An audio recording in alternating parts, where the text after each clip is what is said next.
the entrance to the caves, and no sign of the professor. I'd better go in and take a look. After carrying out the written instructions for Father Samuel's protection ritual, of course. I have absolutely no inclination to go catching hideous jungle monster disease. It's actually here. Weird.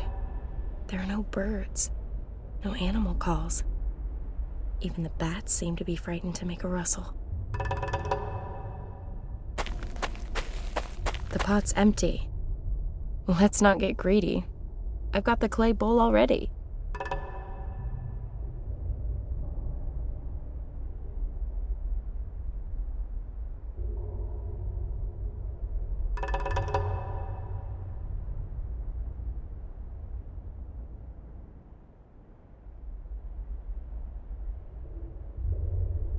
And in it goes.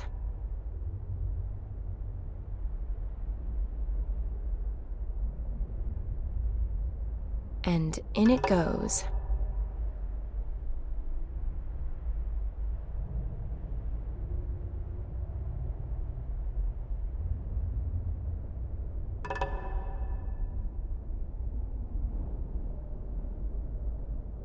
And in it goes.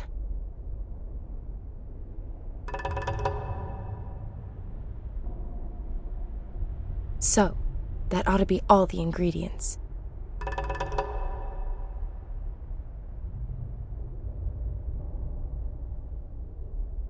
Let's see what happens.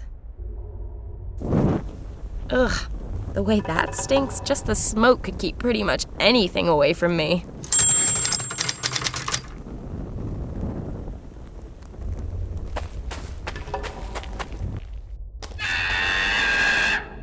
Whoa, was that one of those things?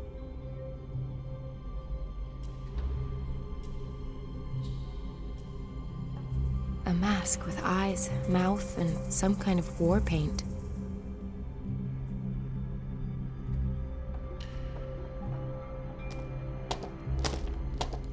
Even more passages. Really does seem to be more extensive than I first thought.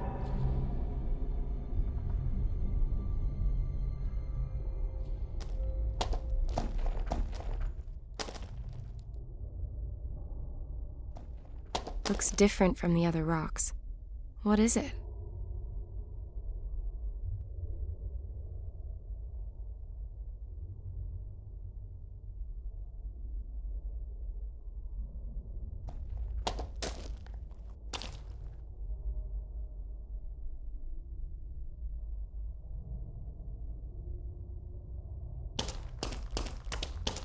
It's like some kind of graphic novel.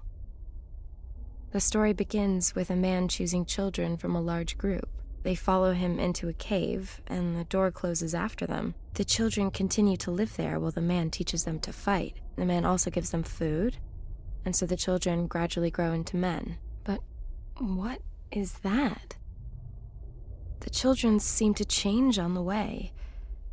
Their arms become longer, and they get great big fangs like predatory animals. Pretty gruesome.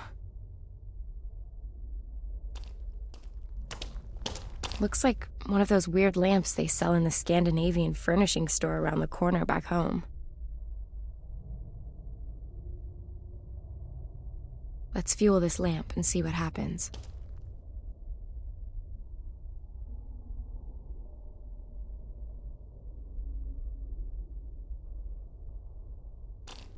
The resin's burning.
Let's fuel this lamp and see what happens.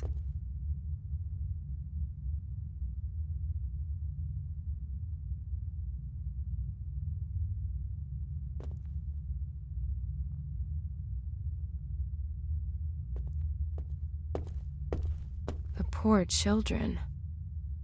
If I only knew how they were changed, they'd make the story of the century. Perhaps the professor knows the answer. If he's still alive.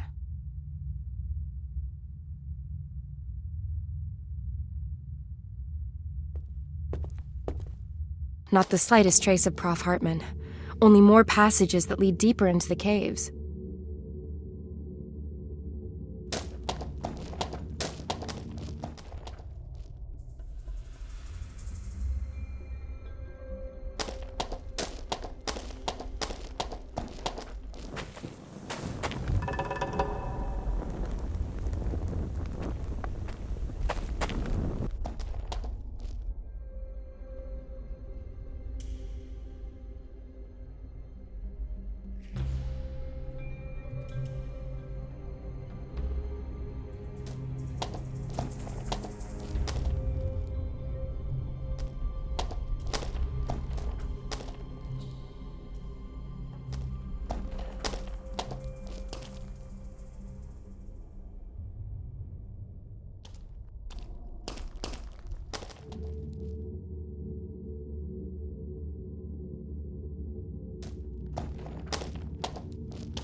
Out of order.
But was that an animal?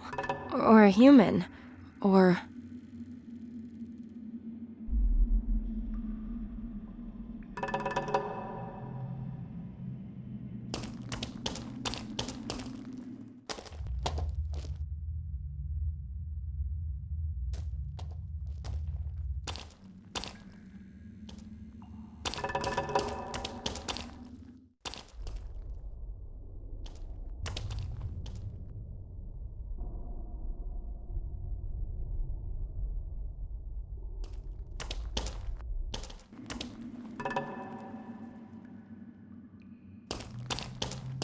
Let's fuel this lamp and see what happens.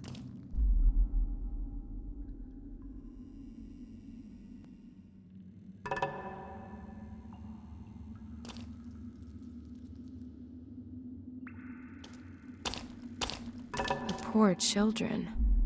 Perhaps the professor knows.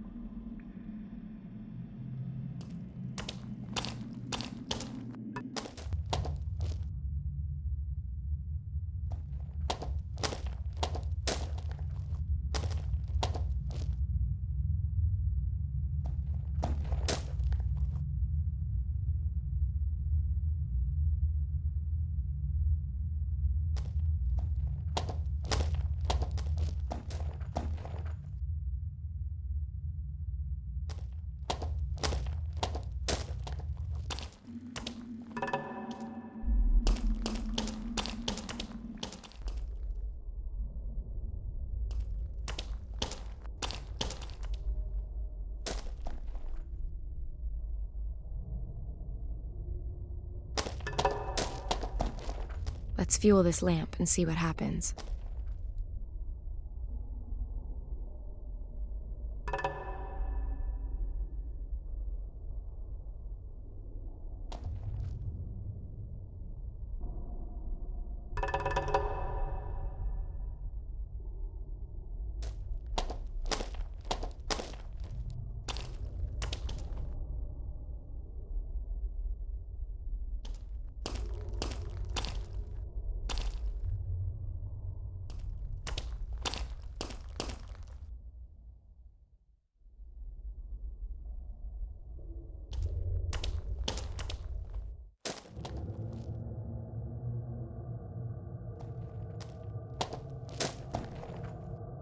This mechanism with the 5 stone wheels would appear to open the door in this room.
Let's fuel this lamp and see what happens.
Those damn creatures.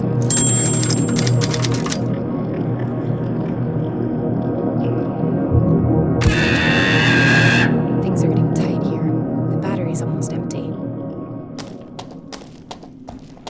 Herr Professor!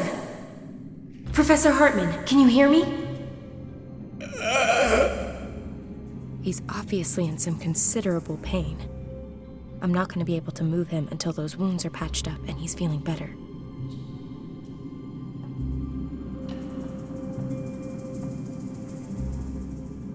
Here, get these down, you prof.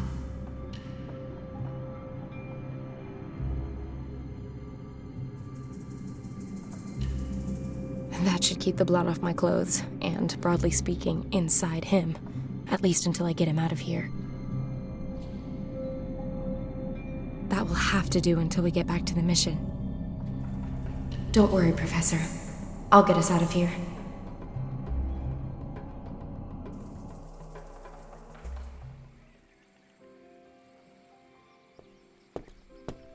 Hey, Professor. You look considerably less shit than you did when I found you 2 days ago. Welcome back to the land of the living.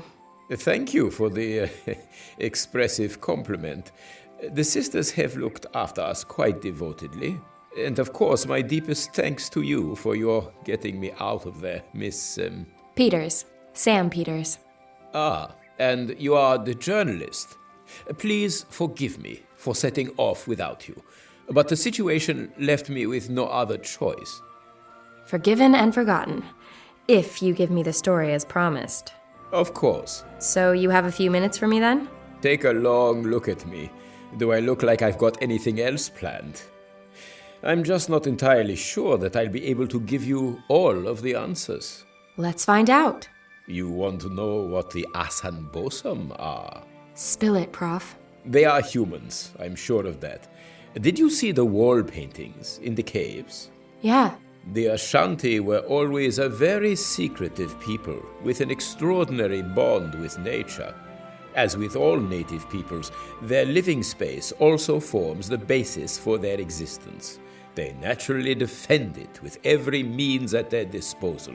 At some point, the Ashanti shaman must have realized that they would not be able to defend their lands indefinitely from outsiders. They therefore trained up some quite exceptional warriors. The ritual that's shown in the cave paintings. Correct.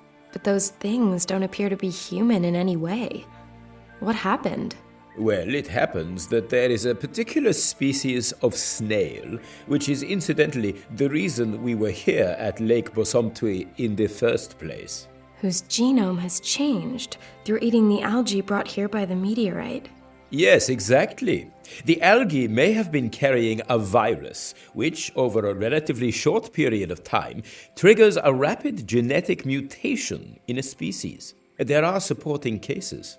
On the Indonesian island of Flores, they found the fossilized remains of a very small but adult human who was a genetic successor to Homo erectus. All evidence suggests this subspecies of dwarves evolved in only a few generations as a result of their isolated environment and in response to the narrow, low-ceilinged cave systems of the region. An unbelievable evolutionary step.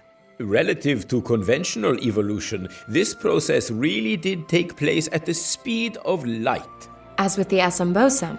Possibly.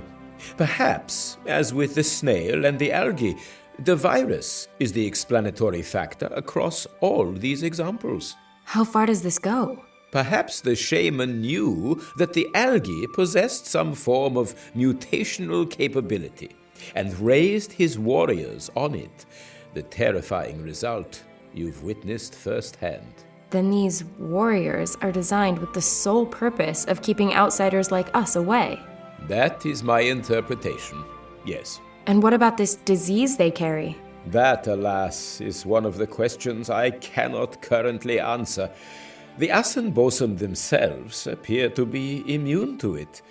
Perhaps it's a further defense mechanism.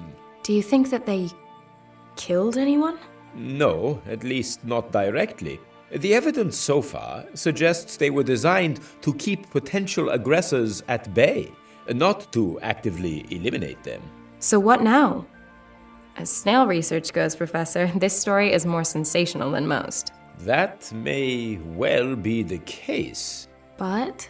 The shaman and the ashanti have only been acting in the best interests of their people and in perceived self-defense. And that justifies their turning children into monsters? We don't have to approve morally. But does morality apply in the case of survival? Doesn't every nation do reprehensible things every day in the name of survival? Clearly, we are not the first Westerners to come here, and I doubt the intentions of all such visitors are as benign as our own. In this special case, I have to ask myself, even as a scientist, is knowing the answers more important than doing the right thing?